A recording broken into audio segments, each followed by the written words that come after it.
Ahora vamos a mirar otro tipo de compuestos y su nomenclatura, que son los compuestos binarios. De los compuestos binarios tenemos dos clases: iónicos binarios y también tenemos moleculares o covalentes binarios. Vamos a revisar el primer tipo, que son los compuestos binarios iónicos ¿y de qué se caracteriza un compuesto binario iónico? Que está formado por un metal y un no metal. Veamos un ejemplo. Si tenemos cloro y lo ponemos a reaccionar o lo hacemos reaccionar con sodio, obtenemos cloruro de sodio, un compuesto binario. Tenemos un no metal y tenemos un metal. Nosotros lo nombramos, vemos que partimos del cloro y del sodio y lo nombramos como cloruro de sodio. ¿Cuál es la nomenclatura de estos tipos de compuestos? Entonces vamos a verla. ¿Cómo se nombra el compuesto si es un compuesto iónico? Se coloca la raíz del no metal, la terminación uro y de metal con su número de oxidación, indicando el número de oxidación del metal. Muy bien. Por ejemplo, si tenemos oxígeno y lo hacemos reaccionar con hierro, hay que tener cuidado porque no forma un oxiduro, sino un óxido, que ya habíamos repasado. Entonces, esta es una excepción. Todos los compuestos binarios con oxígeno se denominan óxidos y obtendríamos el óxido de hierro 3. Entonces, uno de los posibles óxidos es el óxido de hierro 3 cuando reacciona oxígeno de hierro. Ahora sí revisemos la nomenclatura. Si reacciona hidrógeno y litio, entonces de acuerdo con nuestras convenciones tendríamos la raíz del no metal para hidrógeno es hidr, la terminación uro, hidruro del metal, de litio. Entonces nosotros lo nombraríamos como hidruro de litio. ¿De acuerdo?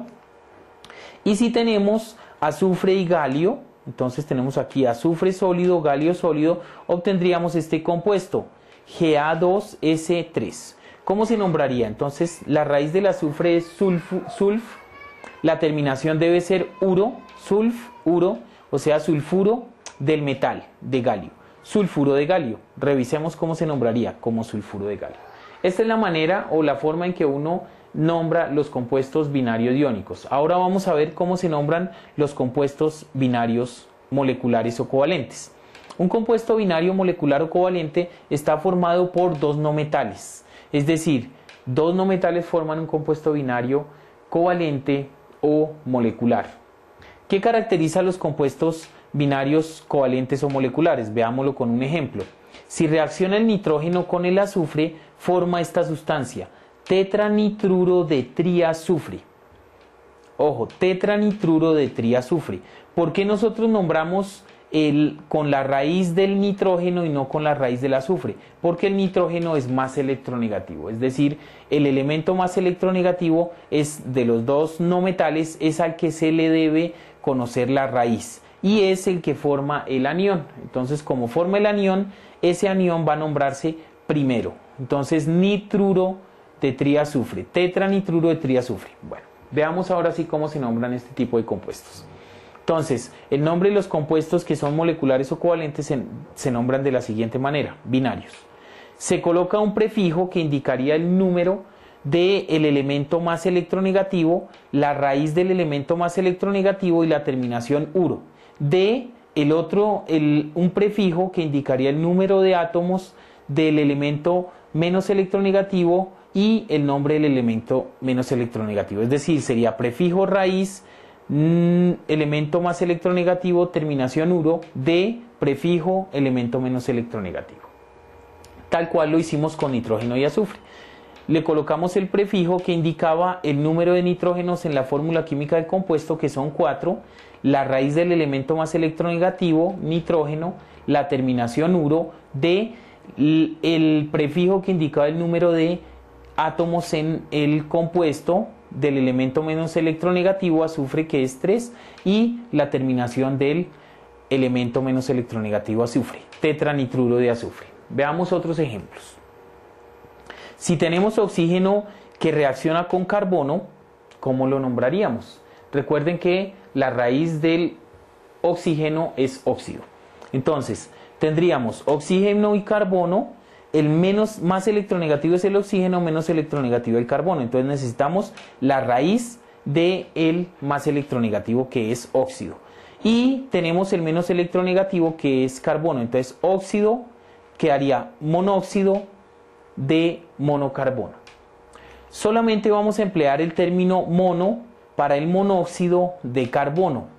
y solamente para el primero, para el óxido. Es decir, monóxido de carbono no se escribe como monóxido de monocarbono, sino como monóxido de carbono.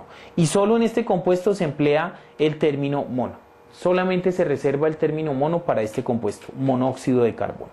Para los demás tipos de compuestos no se conserva ese prefijo o no se utiliza. Para este compuesto tenemos cloro que reacciona con fósforo. De los dos elementos el más electronegativo es el cloro, es decir, él va a ser el anión y el fósforo el catión. ¿Y cómo lo nombramos? Como penta, la raíz del anión o del elemento más electronegativo, clor, terminación uro, pentacloruro de fósforo. ¿De acuerdo? Ese sería el nombre para ese compuesto binario covalente, pentacloruro de fósforo. Muy bien. Tenemos otro tipo de compuestos que son los peróxidos. ¿De qué se caracterizan este tipo de compuestos? Los peróxidos son compuestos binarios con oxígeno, donde el oxígeno tiene carga 1 negativo. Entonces el oxígeno con carga 1 negativo existe y forma algunos compuestos que son muy reactivos, que son los peróxidos. Entonces, por ejemplo, el oxígeno reacciona con bario. Si tuviéramos bario en la atmósfera, en el aire, reacciona con el oxígeno para formar peróxido de bario. Es decir, utilizamos el término peróxido para indicar que el oxígeno trabaja con 1 negativo y de bario, que es el elemento. ¿Cómo lo nombramos? Entonces, peróxido del metal. Peróxido del metal. Algunos ejemplos son peróxido de litio, aquí lo tenemos. Muy bien. Peróxido de potasio, aquí lo tenemos. Peróxido de estroncio, también lo tenemos aquí representado. Hay solo una excepción, que es el peróxido de hidrógeno, donde el elemento no es un metal. Peróxido de hidrógeno, este es un no metal. Y también podríamos ver el ejemplo del peróxido de calcio. Peróxido solamente lo forman algunos elementos de los grupos 1A y 2A, es decir, metales alcalinos y metales alcalino-térreos. Los otros compuestos que nos interesan a nosotros, binarios con oxígeno, son los superóxidos, que son compuestos binarios donde el oxígeno trabaja con valencia 1 medio negativo o menos 1 medio. Entonces trabaja con valencia 1 medio negativo y esos superóxidos básicamente podemos ver el ejemplo del oxígeno que reacciona con rubidio y forma superóxido de rubidio, donde el rubidio tiene valencia 1 positivo y el oxígeno 1 medio negativo. Listo. ¿Cómo se nombran? Como superóxido del metal. Listo. Y solo existen 4 superóxidos. Superóxido de sodio, superóxido de potasio, superóxido de rubidio y superóxido de cesio. Esos son los 4 únicos superóxidos que existen. Entonces son superóxidos de metales alcalinos. Muy bien. Finalmente nosotros vamos a ver cómo se nombran los compuestos a partir de sus iones. Es decir, si yo tengo una tabla de iones o si yo me acostumbro a tener una tabla de iones a mano, es decir, donde están los cationes y aniones, podría nombrar fácilmente los compuestos. Entonces, recomendación, tener a mano una tabla de iones donde estén los cationes y aniones. Por ejemplo, ¿cuáles cationes?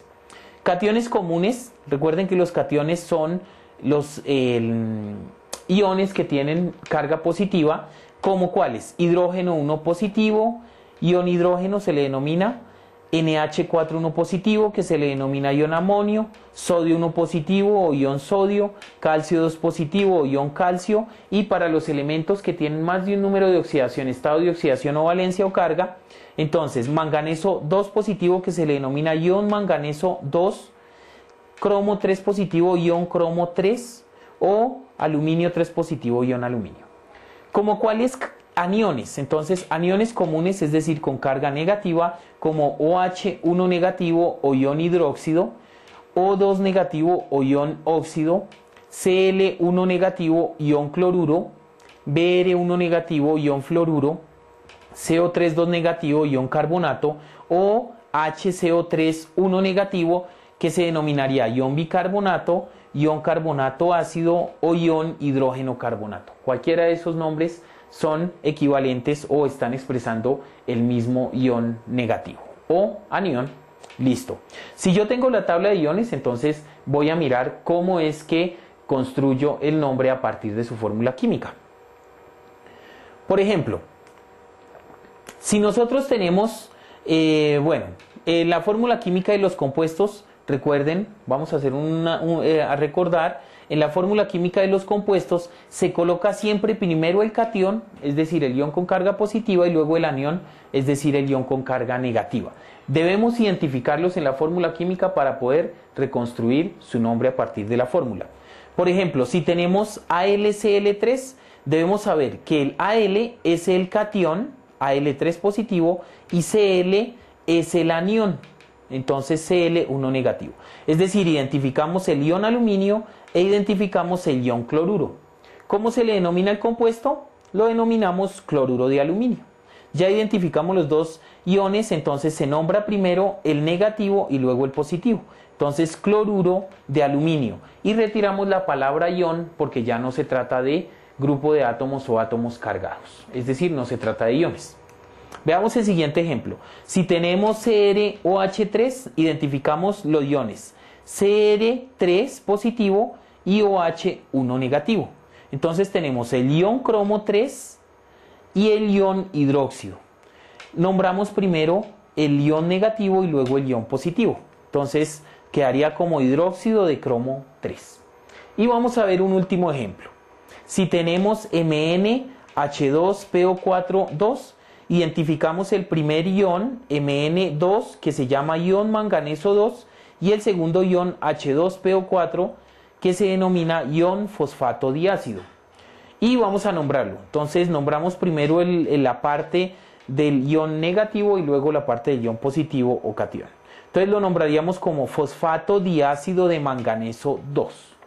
Otra manera sería dihidrógeno fosfato de manganeso 2. Entonces es la manera en que nosotros, a partir de la fórmula química y con la tabla de iones, recuperamos el nombre de los posibles compuestos. Entonces, recomendación, tengan a mano una tabla de iones para que ustedes puedan consultar los iones. Segundo, identifiquen los iones de cada una de las moléculas. Y tercero, asignen el nombre de la molécula. Ya hemos terminado toda la parte de nomenclatura. Necesitan ustedes repasar algunos ejercicios de los libros donde vean ejercicios de óxidos, ejercicios de ácidos, ejercicios de bases, ejercicios de sales, ejercicios de peróxidos, superóxidos y repaso de forma de nombrar los compuestos a partir de su fórmula química. Quedaría por su cuenta repasar cómo ustedes a partir de la fórmula, a partir del nombre del compuesto, se formula la estructura o fórmula química de la sustancia. Hasta aquí hemos terminado la parte de nomenclatura. Les deseo éxitos con ese repaso y ese trabajo.